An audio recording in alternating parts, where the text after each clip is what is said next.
नमस्कार friends, SCKG studies and SCKG 2.22 channel पर आपका पुनः हार्दिक अभिनंदन है। इस सेशन में हम पंजीरी प्रसाद, चिर परिचित प्रसाद है ये। भगवान श्री सत्यनारायण का जब पूजन कथा होता है तो उसमें पंजीरी को ज़्यादा वरीयता दी जाती है, ज़्यादा महत्व दिया जाता है। तो पंजीरी जो है वो भगवान श्री सत्यनारायण को चढ़ाया जाता है, उसे प्रसाद के रूप में ग्रहण किया जाता है। क्या इसका सिर्फ आस्था से ही संबंध है? क्या हमारे पूजा पाठ में जितने भी हमारे पूर्वज प्रसाद सामग्री जोड़ गए उनका सिर्फ और सिर्फ आस्था से ही संबंध है?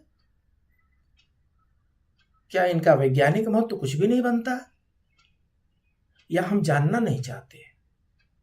हमारे पूर्वज, हमारे ऋषि मुनि, हमारे विद्वज बहुत समझदार थे, प्रकांड विद्वान थे। वो इन बातों को जानते थे कि इस कुतर्की मनुष्य को किसी भी चीज को समझाना इतना आसान नहीं होगा।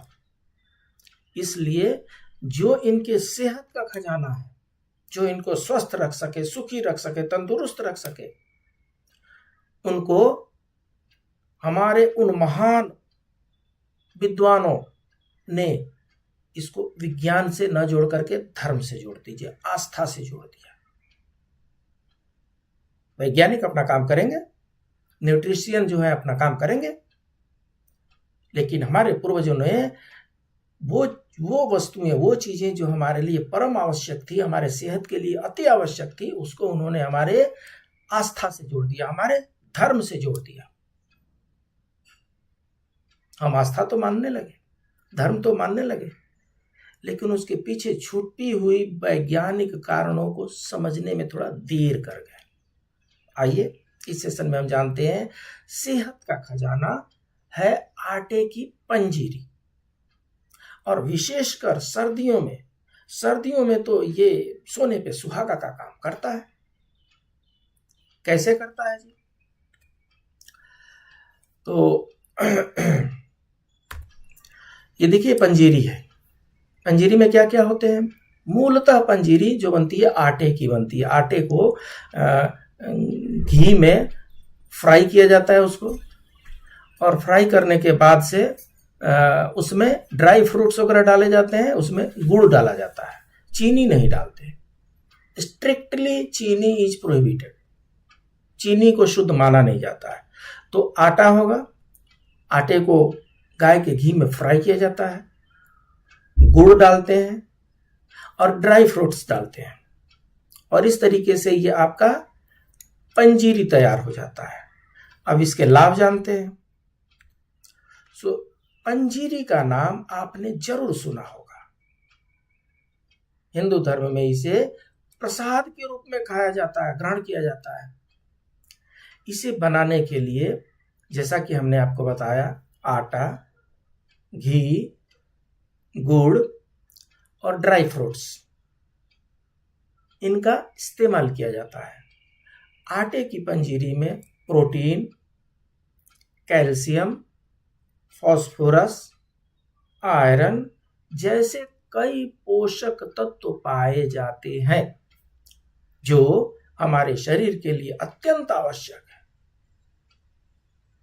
इसलिए अगर सर्दियों से बचना चाहते हैं, या यूं कहें कि सर्दियों से लड़ना चाहते हैं, भीड़ करके लड़ना चाहते हैं, तो पंजीरी का इस्तेमाल शुरू कर दीजिए।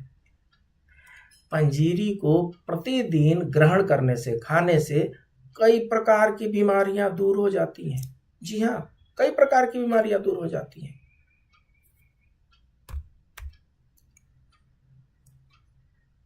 ये देखिए, ये भी एक पंजीरी है। इसमें भी सेम है, कुछ आटा और में सूजी भी मिला दिया जाता है, गुड़ होगा, ड्राई फ्रूट्स होंगे। हाँ, ये क्या करता है? क्योंकि इसमें ड्राई फ्रूट्स भी होते हैं, इसलिए ये इम्यूनिटी बूस्टर का काम करता है। सर्दियों में इम्यून सिस्टम को मजबूत रखना अत्यंत आवश्यक है। बॉडी कूल डाउन हो जाती है, इम्यूनिटी लो लेवल पे आने लगती है। तो ऐसे में सर्दियों में इम्यून सिस्टम को मजबूत बनाए रखना एक चुनौती भरा कार्य होता है। ऐसे में स्वादिष्ट पंजीरी का सेवन करना आपके लिए अत्यधिक लाभकारी साबित हो सकता है। यह रोग प्रतिरोधक क्षमता बढ़ाने में मददगार है। पंजीरी में मौजूद घी, कई जगहों पे गोंद भी डाला जाता है, और ड्राई फ्रूट्स तो होते ही हैं, ये पोषक तत्वों से भरपूर होते हैं जो सर्दियों में होने वाली बीमारियों से हम सबको बचाते हैं। इसलिए पंजीरी का सेवन करने से रोग प्रतिरोधक क्षमता बढ़ती है, इम्यूनिटी बूस्टर का काम करता है। ये वजन घटाने में सहायक। जी हाँ, आजकल शहरों में वेट लॉस करवाने के लिए पता नहीं लोग क्या क्या करते हैं। वेट गेन तो ऑटोमेटिक हो जाता है शहरों में। शहरों का कल्चर कुछ ऐसा है, काम काज का तरीका कुछ ऐसा है कि दुबले पतले व्यक्ति भी तोंदूराम बन जाते हैं, तो वजन बढ़ जाता है, तो उसको घटाने का कवायद शुरू हो जाता है। ये पंजीरी जो है वजन घटाने में भी सहायक है। जी हाँ, अगर आप अपने बढ़ते वजन से परेशान हैं और वजन कम करना चाहते हैं, तो आपको कच्चे पनीर का सेवन करना चाहिए, और इसमें जो इससे पंजीरी का सेवन करना चाहिए, और इस पंजीरी के सेवन से वजन घटाने में मदद मिलती है।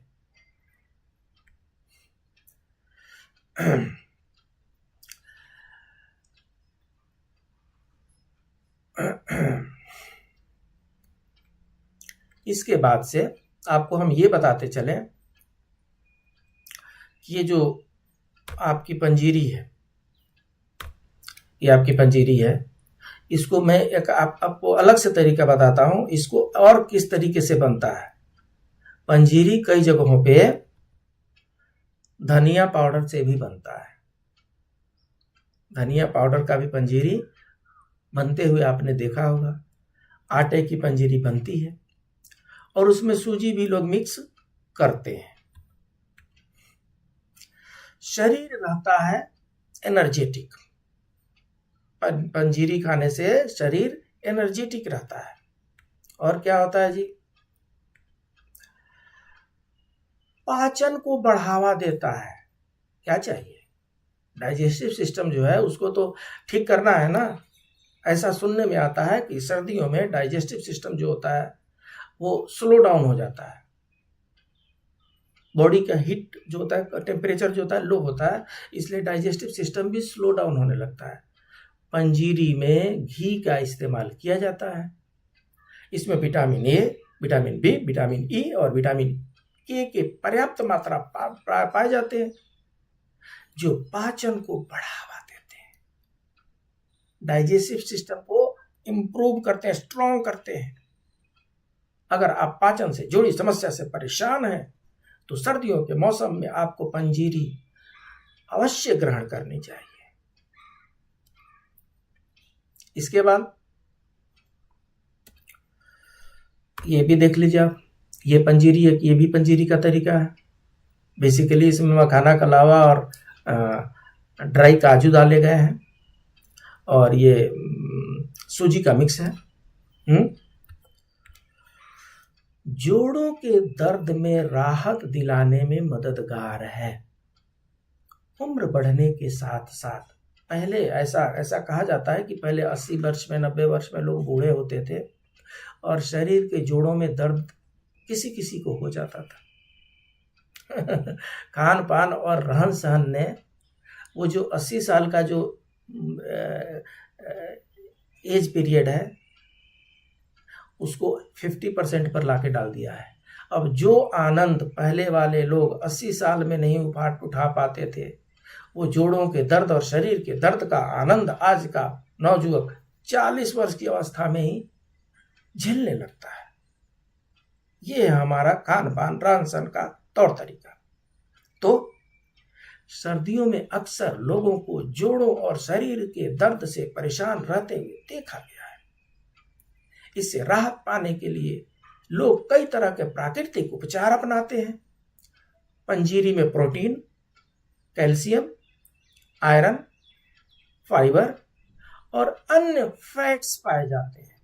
इससे आपकी हड्डियां मजबूत भी होती है, स्वस्थ भी होती है, एनर्जेटिक भी रहती है। हड्डियों को मजबूत करने में भी हमारा पंजीरी सहायक है। इसे भगवान श्री सत्यनारायण का आशीर्वाद मान लीजिए। ये दूसरे प्रकार का पंजीरी है। ये दूसरी प्रकार का पंजीरी है और इसमें आप गरी जिसको बोलते हैं, कोकोनट भी इसमें आप देख सकते हैं। बादाम भी डाला गया है और कोकोनट भी इसमें डाला गया है। तो इसमें क्या होता है, ये जो पंजीरी है हमारे शरीर को एनर्जी देती है, हाई लेवल की एनर्जी देती है और शरीर को ऊर्जावान बना देती है। अगर आप सर्दियों में रोजाना प्रतिदिन पंजीरी ग्रहण करते हैं तो इससे शरीर को ऊर्जा मिलती है। शरीर में प्रोटीन और हेल्दी फैट्स पाए जाते हैं। इसे खाने से शरीर की कमजोरी छूमंतर हो जाती है, दूर हो जाती है। इसलिए सर्दियों में प्रतिदिन पंजीरी ग्रहण किया करें। थोड़ा सा पंजीरी बना लें, विष्णु भगवान के पास रख करके उसमें तुलसी दल डाल दें, तुद्यम वस्तु गोविंदम तुभ्यम समर्पित करके मंत्र पढ़ करके हिंदी में बोल दीजिए कि हे भगवान, ये आपका दिया हुआ, आपको हम अर्पण करने से ग्रहण करें। अब वो प्रसाद बन गया है, भगवान ने ग्रहण कर लिया, अब आप ग्रहण कर लें। बहुत आसान है ये, शरीर को ऊर्जावान बनाता है ये। तो इस तरीके से हमने देखा पंजीरी के फायदे। हम फिर से आपको बता रहे हैं, हमारे जितने भी ऋषि मुनि थे, जितने भी हमारे पूर्वज थे, वो आज के लोगों से कई गुना मल्टीफोल्ड, कई गुना विद्वान थे, दूरदर्शी थे। उन्हें पता था कि आने वाले समय में लोगों को ये बातें, पौष्टिकता की बातें, स्वास्थ्य की बातें, शरीर की बातें, लोग इसको प्रायोरिटी कम देंगे। इसलिए उन्होंने जो जो आवश्यक चीजें थी उनको हमारे आस्था से जोड़ दिया, हमारे धर्म से जोड़ दिया, हमारे समाज से जोड़ दिया। धर्म के नाम पर ही सही प्रसाद ग्रहण कीजिए, एनर्जी पाइए, जोड़ों के दर्द से छुटकारा पाइए, स्वस्थ रहिए, तंदुरुस्त रहिए। हम ऋणी हैं अपने उन पूर्वजों के। हम कर्ज चुकता नहीं कर सकते अपने उन ऋषि मुनियों और विद्वानों के, जिन्होंने हमें ये सब उपहार आस्था के माध्यम से, धर्म के माध्यम से हमें दे करके गए। हमारा धर्म रूढ़िवादी नहीं है, कदापि नहीं है। वैज्ञानिकों को बहुत समय लगेगा हमारे पहले वाले धर्म तक पहुंचने में। अपने धर्म पर विश्वास रखिए, भरोसा रखिए। ये जरूरी नहीं कि जो चीजें हम नहीं जानते वो गलत ही हो, जानने का प्रयास तो करते हैं। आज का श्लोक और नीति श्लोक के बदले में आज हमने जो लिया है वो चाणक्य जी के नीति श्लोक को हमने लिया है।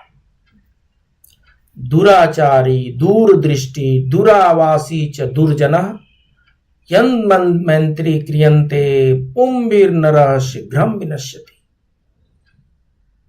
ऐसा परम विद्वान चाणक्य जी का कहना है। क्या कह रहे हैं?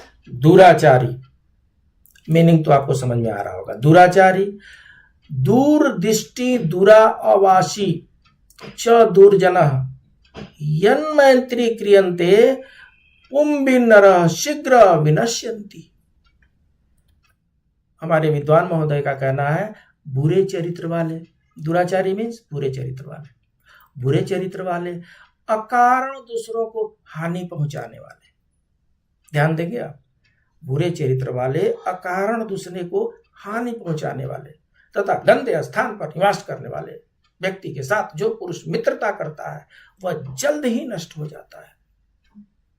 किससे हमें मित्रता करनी चाहिए? और किससे नहीं करनी चाहिए। इसका मूल मंत्र आचार्य चाणक्य जी ने दिया है। इनका कहना है कि जिसका चरित्र बुरा हो, जो व्यक्ति अकारण ही दूसरों को हानि पहुंचाने वाला हो और जो गंदे जगह में रहता हो, ऐसे व्यक्ति के साथ मित्रता नहीं करनी चाहिए। क्यों? बुरे चरित्र वाले का चरित्र का कुछ तो छींटा हम पर पड़ सकता है। जो दूसरों को अकारण हानि पहुंचा रहा है उसके अनेक शत्रु हो सकते हैं, और जो गंदे स्थानों पर रहता है वो तो बीमारियों को अकारण ही निमंत्रित कर रहा है। तो ऐसे व्यक्ति के संसर्ग में रहने से कंटेजियस डिजीज भी हो सकते हैं। इसलिए आचार्य चाणक्य ने कहा है कि बुरे चरित्र वाले, अकारण दूसरों को हानि पहुंचाने वाले तथा गंदे स्थान पर रहने वाले व्यक्ति के साथ जो पुरुष मित्रता करता है वह जल्द ही नष्ट हो जाता है। सत्य वचन है ये। सभी साधु संतों, ऋषि मुनियों का कहना है कि दुर्जन का संग नरक में वास करने के समान होता है। इसलिए मनुष्य की भलाई इसी में है कि वह जितनी जल्दी हो सके दुष्ट व्यक्ति का साथ छोड़ दे।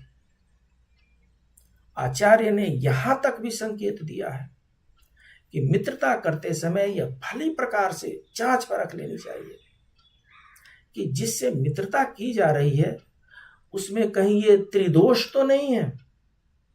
यदि ऐसा है तो उससे होने वाली हानि से बच पाना संभव नहीं है। इसलिए ज्यादा अच्छा यही होगा कि उससे दूर ही रहा जाए। आचार्य चाणक्य के ये वचन आज भी उतने ही प्रासंगिक है। आवश्यकता है इसके अनुसरण करने का। राइट? आपका चैनल SCKG स्टडीज, इसको आप लाइक करें, सब्सक्राइब करें, अपने दोस्तों के बीच में शेयर करें। आपका दूसरा चैनल SCKG 2.22, इसको भी आप लाइक करें, सब्सक्राइब करें, अपने दोस्तों के बीच में शेयर करें। मिलते हैं अगले वीडियो में। तब तक के लिए प्लीज कीप ऑन वॉचिंग। आप सभी को नमस्कार।